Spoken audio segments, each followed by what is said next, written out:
Атыңызда соңғы 5 жыл баспана болмаса, жақындарыңыз бір күнге 5 минутқа атыңа үй өткізіп қайтып шешіп аламыз десе, келіспеңіздер деп алдыңғы жолы видеоролик түсірген болатын. Неге? Себебі дәл қазіргі сәтте көптеген пайыздық үстемесі төмен, ыңғайлы мемлекет тарапынан болатын бағдарламалардың көпшілігінде сіздің атыңызда соңғы 5 жыл баспана болған ба, болмаған ба соған қарайды.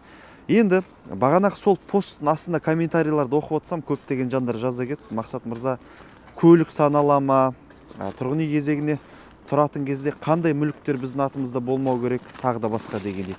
Достар, жақсылап тыңдап алыңыздар. Қазір Қазақстан Республикасының тұрғын үй қатынастар заңында қандай мүліктер сіздің тұрғын үй кезегіне тұру барысында кедергі болмайтынын айта кетемін. Көлік, ол бірден айтайын, ол кедергі емес. Екіншісі, жер телімі. Жер теліміңіз бар, бірақ әлі үстінен үйді соғып, құжаттарын толыққанды заңдастырған жоқсыз. Ол сізде былайша айтқан кезде жылжымайтын мүлік, бірақ тұрғын үй кезегіне тұруға кедергі болмайды. Одан кейін саяжайыңыз бар, дача.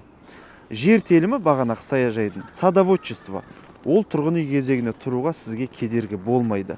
Одан кейін баспанаңыз бар, бірақ ішінде санитарлық торап қарастырылмаған, санузел, ванна, тағы да басқа. Онда сізде Қазақстан Республикасы тұрғын үй қатынастары заңына сәйкес тұрғын үй кезегіне тұруға мүмкіндігіңіз бар. Ана жаппай тұрғын үй кезегіне тұру мәселесіне қызықты осы мәселе, осы сұрақтар халықты ойландырып жүрген болар. Жақсы ағайындар, бейнероликті таратып қойыңыздар.